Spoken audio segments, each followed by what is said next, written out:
आज हमारा डीएनए फड़कता है मुल्क के लिए। आज हमारा डीएनए फड़कता है इस देश की सीमाओं की रक्षा के लिए। ये आजकल मिहिर भोज का मामला चल रहा, झालावाड़ में कुछ ज्यादा ही चल। मैं नहीं कहता कि समाजों में कोई विवाद पैदा किया जाए। मैं भारत के प्रधानमंत्री जी से कहना चाहता हूँ, मैं राजस्थान के मुख्यमंत्री और सरकारों से कहना चाहता हूँ, जाओ इतिहास के पन्नों को सजो। सैकड़ों अरबी लेखकों ने लिखा है 1193 में भारत गुलाम होने के बाद अगर इस मुल्क में मिहिर भोज और उसकी कम्युनिटी गुजर नहीं होता तो 500 साल पहले इस हिंदुस्तान को गुलाम करा लेते। तो पहला धर्म ध्वज रक्षक मिहिर भोज और उसकी कौम का लड़ना। भारत के प्रधानमंत्री जी और मौन तोड़िए। आपके मुख्यमंत्री योगी आदित्यनाथ की सभा में मिहिर भोज के बोर्ड को लेकर विवाद खड़ा कर दिया जाए सीमा के अनावरण में, और एक शब्द नहीं बोले।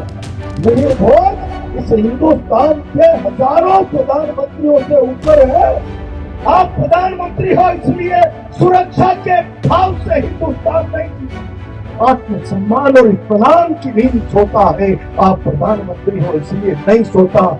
आप उनके साथ छेड़छाड़ मत करो।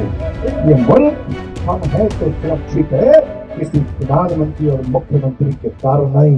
अंग्रेजों को लगता था उन्हें भगाने की बात करना भी हिंसा और अपराध है, तो 6 साल के बच्चों को माँ बाप से अलग करके दंडात्मक सुधार गृह जेलों में रखने की कानून में व्यवस्था करती और व्यवस्था करती। क्या आपके इस पराक्रम को दुनिया का कोई व्यक्ति साथ न दे, समर्थन न पाए, इसलिए कानून में क्लोज डाल दिया। गुर्जर किसी से सामाजिक रिश्ता रखेगा तो वो भी अपराध होगा, और गुर्जर के साथ कोई सामाजिक रिश्ता रखेगा तो वो भी अपराध होगा। इतनी बड़ी जुल्म की दास्तां को झेलने के बाद भी आज हमारा डीएनए फड़कता है मुल्क के लिए। आज हमारा डीएनए फड़कता है इस देश की सीमाओं की रक्षा के लिए। ये संस्कार, ये जीवन मूल्य हजारों सालों की विरासत से हमको मिले हैं। हमारे पुरखों ने इस मुल्क को, भारत को भारत बनाया है, जिसे आज की पढ़ी लिखी पीढ़ी हम भारत के भरत खेलते, हम भारत है पाते हैं। इस भारत को बनाने के लिए जाओ। मुझे कभी कभी पीड़ा होती, आजकल मिहिर भोज का मामला चल रहा, झालावाड़ में कुछ ज्यादा ही चल रहा।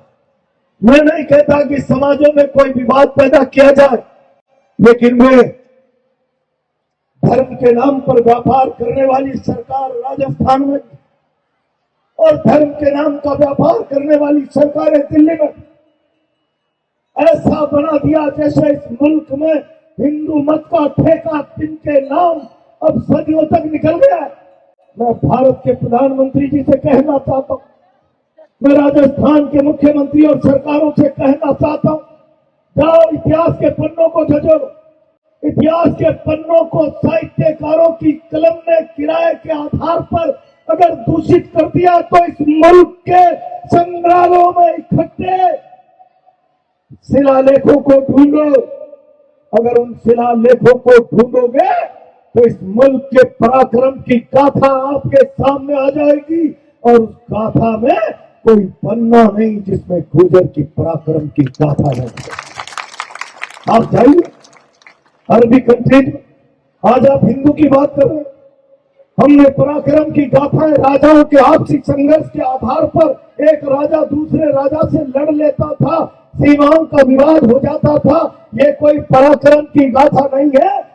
जब इस मुल्क में संस्कृतियों की लड़ाई हुई, इस्लाम के उदय के बाद अरबी लोगों ने आकर भारत पर हमला किया, और हिंदू मत जब अस्तित्व पर सवाल खड़ा हुआ, संस्कृतियों की अरबी और हिंदू संस्कृति का संघर्ष हुआ, तो अरब लेखकों की उन किताबों को जाकर तलाशिए।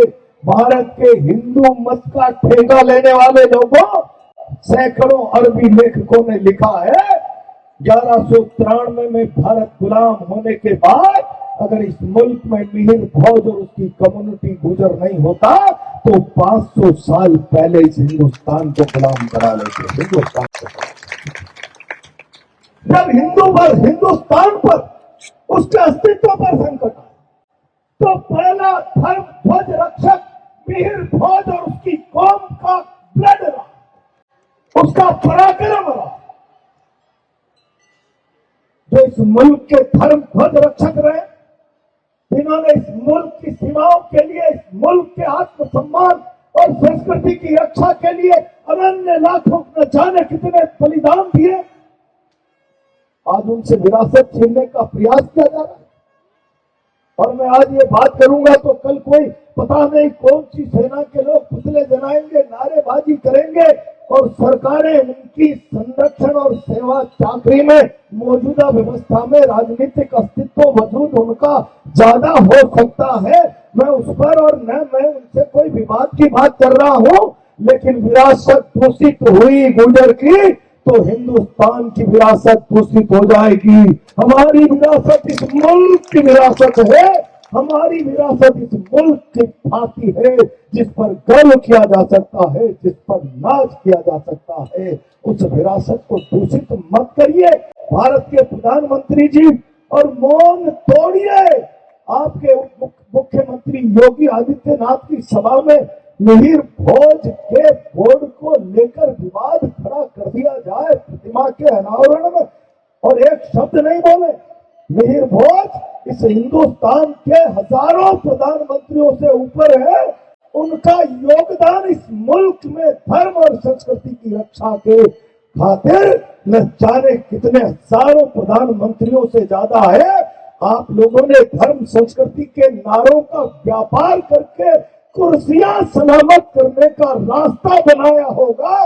मिहिर भोज की वंश परंपरा के लोगों ने अपने सिर का बलिदान, अपने जीवन का बलिदान देकर धर्म संस्कृति की रक्षा का रास्ता बनाया होगा। अंतर है अंतर, और इसलिए इस विरासत पर मौन धारण मत करो, चुप मत रहो। आपकी चुप्पी हिंदुस्तान की ऐतिहासिक विरासत पर ग्रहण लगा देगी, उसको दूषित कर देगी। और जिन देशों का इतिहास दूषित है, जिन देशों की विरासत दूषित है, वो चलते तो हैं लेकिन पैरों पर नहीं, घुटनों के बल चलते हैं। भौतिक विकास तो कर लेते हैं, लेकिन नैतिक विकास के अभाव में उनके पास जीने मरने की मुल्क के लिए भावना का अभाव होता है। नैतिक विकास के अभाव में इस मुल्क के लिए जीवन देने की, प्राण त्यागने की भावना का अभाव होता है। प्रधानमंत्री जी, मुझे तो समझ नहीं आता, आप पंजाब के किसान को खालिस्तानी कहो, आप गुजर की विरासत छीने तो चुप रह जाओ, हरियाणा के जाट को आप लाल किले पर झंडा फहराने के लिए अपराधी प्रवृत्ति का किसान कहो। आज भी हिंदुस्तान पर प्रधानमंत्री, आप प्रधानमंत्री हो इसलिए सुरक्षा के भाव से हिंदुस्तान नहीं जीता, हिंदुस्तान सुरक्षा के भाव से जीता है। इस मुल्क के बॉर्डर पर आज भी गोली चलती है, बम धमाका होता है और 4 लोगों की शहादत होती है तो 3 जाट सिख और गुजर होते हैं, 3 जाट सिख और गुजर होते हैं। हम लोगों की शहादत की बात, इस मुल्क के लिए प्राणों की बाजी लगाने की भारत की किसान कौमों की भावना, उसके बूते ये हिंदुस्तान सुरक्षित है, उसके बूते ये मुल्क आत्मसम्मान और इत्मीनान की नींद सोता है। आप प्रधानमंत्री हो इसलिए नहीं सोता। आप इनके साथ छेड़छाड़ मत करो, इनकी विरासत से मत खेलो, इनके आत्मसम्मान को चुनौती देने का प्रयास मत करो। ये सारी चीजें आज यहाँ से सारा व्यक्ति संकल्प के रूप में धारण करके जाएगा, मुझे विरासत बचानी है। विरासत बचाने के लिए विरासत को समझना पड़ेगा, और विरासत को समझने के लिए मुझे इंसान बनने के रास्ते पर, और वो रास्ता जो उजाले की तरह मुझे कोई दिखा सकता है तो किताब दिखा सकती है। और किताब केवल पढ़ने की किताब नहीं, जीने की किताब। किताब केवल स्कूली कॉलेज किताब नहीं, किताब जो इंस्पायर करती है, इंसान बनाती है, जीवन बनाती है, त्याग की, बलिदान की भावना देती है। हम इस रास्ते पर आगे बढ़ेंगे। ये मुल्क हम हैं तो सुरक्षित है किसी प्रधानमंत्री और मुख्यमंत्री के कारण नहीं। ये विचार हमारे मन में जिंदा है तो इस मुल्क की थातियां सुरक्षित है, इस मुल्क का वर्तमान सुरक्षित है, इस मुल्क का भविष्य सुरक्षित है। ये बलिदानी भावना हम अपने अंदर सजोवे, अपने पुरखों की विरासत को अपने मन में सजोवे। आज के इस अवसर पर इतना ही आह्वान करते हुए अपनी बात को